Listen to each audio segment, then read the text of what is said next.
ay rated SPG, striktong patnubay at gabay ng magulang.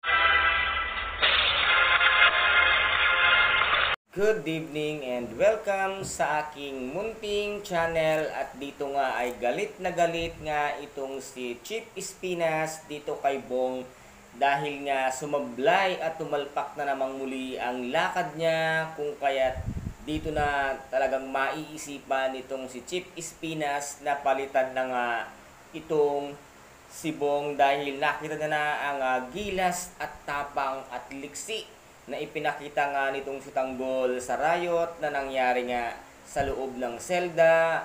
At sabi nga dito ni Chief Espinas ay kayang-kaya niya ang ipapagawa ko sa kanya dahil kitang-kita ko ang tapang niya at ang kakayahan niya sa aking mga ipapagawa sa kanya. Kaya yang si Bong ay ipatapos niyo na kay Tanggol.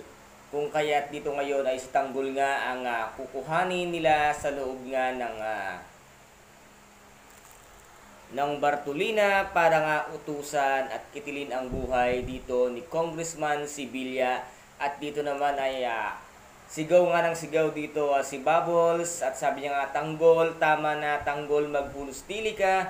Ito nga ang sinasabi dito ni Bubbles dahil nga alam na ni Bubbles kung ano ang mangyayari kay Tanggol. Kung ano ang ginawa mo ay magiging mas matindi ang kaparusahan na ibibigay nga ni Chief Espinas. At sabi nga dito ng mga nasa loob ng selda at naka-experience nga sa totoong ugali nitong si Chief Espinas, ang batas ay batas kay Chief Espinas. Kaya awang-awa sila kay Tanggol dahil nga pinasok sa loob ng Bartolina at 3 araw silang hindi makakalabas at baka hindi na rin sila pakainin sa loob ng 3 araw. Ngunit dito naman ay ipalalabas na nga nito ni Chief Espinas si Tanggol at bibigyan niya nga ito ng unang trabaho na kung saan nga ay makakalabas na din si Tanggol kasama nga itong si Bubbles para tapusin at gampanan ang trabaho na hindi nagampanan nitong si Bong na ibinigay nga ni Chief Espinas sa kanya. Kaya